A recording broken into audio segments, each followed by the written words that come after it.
Assalamualaikum warahmatullahi wabarakatuh. Halo teman-teman, balik lagi bersama aku, Tanpa Mutiakari dari Universitas Karimun, Fakultas Ekonomi dan Bisnis, Program Studi Akuntansi Semester 3, kelas A. Di video pembelajaran kali ini, saya akan membahas mengenai optimalisasi infrastruktur dalam industri perbankan syariah di era digital. Sebelum masuk ke pembahasan mengenai beberapa pertanyaan, saya akan mewawancarai salah satu pelanggan yang menggunakan ekspedisi JMT Express dari dalam berbelanja online.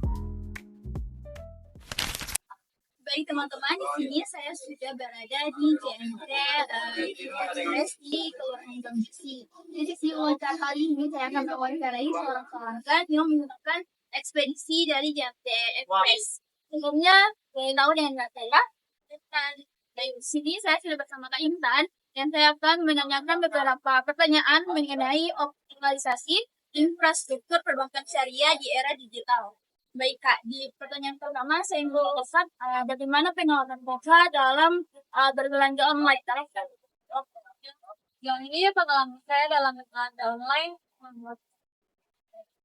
Dan kemudian pertanyaan kedua, bagaimana Kakak harus menerima pembayaran ongkir yang mahal ke daerah Kakak? Saya interaksi dengan biaya ongkir, dan standar tahu dalam berkisar lumayan mahal. Apakah menggunakan diskon juga masih mahal? Baik, tadi iuran yang baik, untuk pertanyaan yang ketiga, bagaimana dari keamanan dari paket-paket Kakak yang Kakak terima dari ekspedisi JMT? Jauh ini paket yang saya terima masih aman ya, dan berat. Semacam Kalau jatuh waktunya, apakah lama atau kalau menggunakan JMT paling 4 hari? Kalau menurut Kakak sendiri, bagaimana sih harusnya dalam bertransaksi uang lain dari paketnya aman atau tidak, terus dari perjalanan sampai ke rumah Kakak sih harusnya bagaimana? Kalau dari packaging saya tidak konvensional lagi, soalnya saya ini masih rapi dan aman. Terus kalau pengiriman jangka waktunya, menurut saya lebih cepat lagi, soalnya kalau tidak ada di JNT, seringkali itu juga diantar ke alamat saya. Terima kasih Intan atas semua jawaban dari pertanyaan-pertanyaan saya. Mungkin itu akan memberikan informasi penting terhadap penonton-penonton yang akan menonton video. Baik, mungkin sekian pada kali ini kami akan masuk pada sesi materi mengenai pertanyaan-pertanyaan yang saya letakkan kepada kita. Terima kasih. Nah, teman-teman, itulah tadi wawancaranya. Selanjutnya kita masuk pada pembahasan mengenai pertanyaan-pertanyaan tersebut. Yang pertama, jual beli online menurut perspektif syariah. Transaksi jual beli online atau e-commerce dalam Islam diperbolehkan selama memenuhi beberapa syarat, yaitu tidak mengandung unsur yang merugikan seperti riba, penipuan, kecurangan, dan kezaliman. Kemudian ke objek yang diperjualbelikan jelas, bukan barang gharar atau barang yang tidak pasti, dan pastinya bukan barang haram. Kemudian transaksi dilakukan sesuai dengan prinsip syariah seperti kejujuran, transparansi, dan keadilan. Mematuhi kaidah fikih dalam prinsip dasar transaksi muamalah.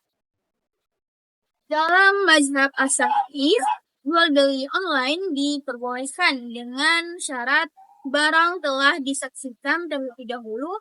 Jual beli juga bisa diwakilkan kepada orang lain atau melalui kurir. Dengan catatan kurir atau delivery service memiliki surat bebas tugas atau surat puasa. Dalam Islam, setiap aktivitas yang dilakukan manusia harus dalam konteks niat kepada mencari rahmat dari Allah SWT. Kemudian ada perspektif syariah mengenai keterpaksaan pelanggan saat membayar ongkos kirim yang mahal. Mengenai hal tersebut, kita balik lagi pada prinsip dasar dalam Islam. Yang pertama yaitu keadilan atau adil. Islam sangat menekankan keadilan dalam segala transaksi ketika setiap pihak harus mendapatkan haknya dan tidak dirugikan. Kemudian kesepakatan atau ijab kabul. Setiap transaksi harus berdasarkan pada kesepakatan yang jelas antara penjual dan pembeli. Tidak boleh ada unsur paksaan atau penipuan. Kemudian manfaat bersama. Transaksi yang baik adalah yang memberikan manfaat bagi kedua belah pihak, baik penjual maupun pembeli. 3 hal yang harus diperhatikan mengenai keterpaksaan membayar ongkos kirim yang mahal dalam perspektif Islam. Jika ada unsur paksaan, jika seseorang pelanggan merasa dipaksa untuk membayar ongkos kirim yang sangat tinggi dan tidak wajar, maka transaksi tersebut dapat dianggap batil dalam pandangan Islam. Hal ini karena terdapat unsur ketidakadilan dan menunjang kesepakatan yang jelas. Kemudian jika ongkos kirim wajar, jika ongkos kirim yang ditetapkan oleh penjual masih dalam batas kewajaran dan telah disepakati oleh pembeli sebelum transaksi terjadi, maka tidak ada masalah dari sudut pandang syariah. Kemudian jika terdapat informasi yang disembunyikan, jika penjual menginginkan informasi yang terkait ongkos kirim, misalnya ongkos kirim akan bertambah secara signifikan setelah transaksi, maka hal ini termasuk dalam penipuan yang dilarang dalam Islam. Kemudian ada faktor-faktor yang perlu dipertimbangkan dalam jual beli online. Nah, yang pertama, jarak pengiriman. Semakin jauh jarak pengiriman, maka ongkos kirim cenderung lebih mahal. Kemudian ada berat dan ukuran barang. Barang yang besar dan berat biasanya memiliki ongkos kirim yang lebih tinggi dan layanan tambahan. Jika ada layanan tambahan seperti asuransi atau pengiriman ekspres, maka ongkos kirim akan bertambah. Kemudian ada kebijakan dari penjual. Setiap penjual memiliki kebijakan ongkos kirim yang berbeda-beda. Pembahasan selanjutnya mengenai perspektif syariah mengenai keamanan paket pelanggan. Kembali lagi pada prinsip-prinsip dasar dalam Islam. Islam sangat menekankan pentingnya amanah atau kepercayaan, keadilan, dan kejujuran dalam segala aspek kehidupan, termasuk dalam transaksi bisnis. Dalam konteks pengiriman paket, prinsip-prinsip ini diartikan sebagai berikut. Yang pertama yaitu amanah. Pihak yang menerima paket bertanggung jawab penuh atas keamanan dan pengiriman barang tersebut sampai ke tangan yang berhak. Ini adalah bentuk amanah yang harus dijaga. Kemudian ada keadilan. Semua pihak baik pengirim, penerima maupun pihak jasa pengiriman harus diperlakukan secara adil. Tidak boleh ada pihak yang dirugikan. Kemudian ada kejujuran. Semua informasi terkait pengiriman paket harus disampaikan secara jujur dan transparan. Tidak boleh ada penipuan atau penyembunyian informasi. Kemudian ada hukum Islam terkait pengiriman paket.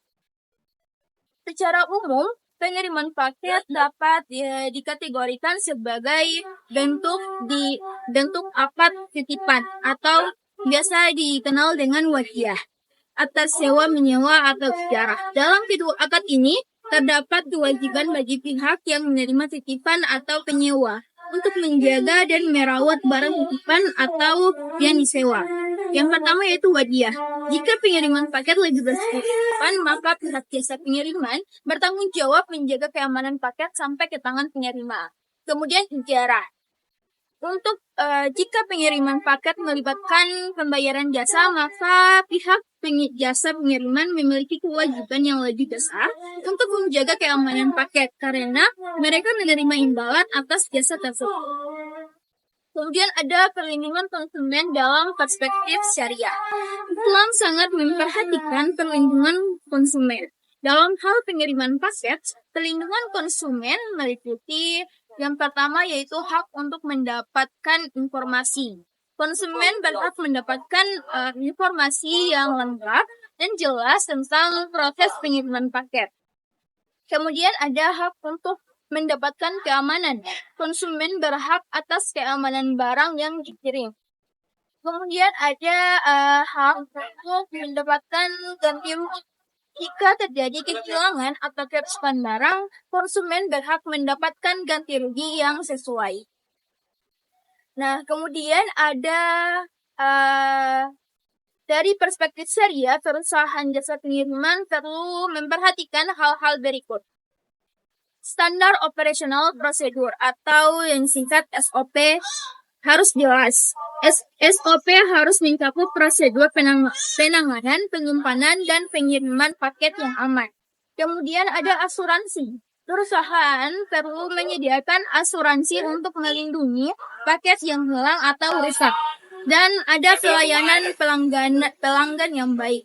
Perusahaan harus siap memberikan pelayanan yang baik kepada pelanggan termasuk penanganan komplain dan penyelesaian masalah. Nah, terkait pertanyaan terakhir mengenai harusnya bagaimana sih transaksi online itu? Nah, secara syariah, jual beli online diperbolehkan selama memenuhi syarat-syarat syariah. Berikut poin-poin pentingnya. Yang pertama yaitu ada barang yang dijual. Harus halal dan jelas spesifikasinya. Kemudian transaksi harus transparan dan tidak ada unsur penipuan atau gharar. Dan ada pembayaran. Harus jelas dan tidak mengandung riba. Kemudian pengiriman harus sesuai dengan kesepakatan dan tepat waktu. Kondisi barang harus sesuai dengan yang dijelaskan pada deskripsi produk saat dijual. Kemudian ada prinsip dasar jual beli online dalam Islam. Yang pertama keadilan. Kedua belah pihak harus mendapatkan haknya. Kemudian kejujuran, tidak boleh ada kebohongan atau penyembunyian informasi. Dan ada transparansi. Semua informasi terkait produk harus jelas. Hal yang perlu diperhatikan yaitu hati-hati dengan penipuan. Pastikan bertransaksi dengan penjual yang terpercaya. Baca syarat dan ketentuannya. Pahami semua aturan sebelum melakukan transaksi beli online. Kemudian simpan bukti transaksi sebagai perlindungan jika terjadi masalah. Kesimpulan yang bisa diambil dari pembahasan hari ini yaitu keterpaksaan pelanggan dalam membayar ongkos kirim yang mahal adalah masalah yang kompleks dan perlu ditinjau dari berbagai aspek. Dalam Islam, setiap transaksi harus didasarkan pada prinsip keadilan, kesepakatan, dan manfaat bersama. Jika terdapat unsur paksaan atau penipuan, maka transaksi tersebut dapat dianggap batil. Keamanan paket pelanggan adalah isu yang sangat penting dalam perspektif syariah. Kemudian prinsip-prinsip amanah, keadilan, dan kejujuran menjadi dasar dalam menjaga keamanan paket. Perusahaan jasa pengiriman perlu memastikan bahwa layanan yang mereka berikan sesuai dengan prinsip syariah dan memberikan perlindungan yang maksimal kepada konsumen. Dengan mengikuti prinsip-prinsip syariah jual beli online bisa menjadi aktivitas yang berkah dan bermanfaat bagi semua orang.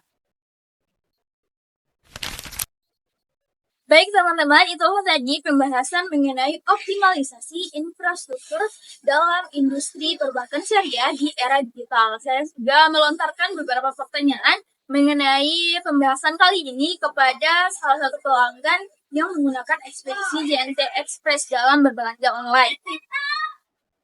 Mungkin itu saja video pembelajaran kita kali ini.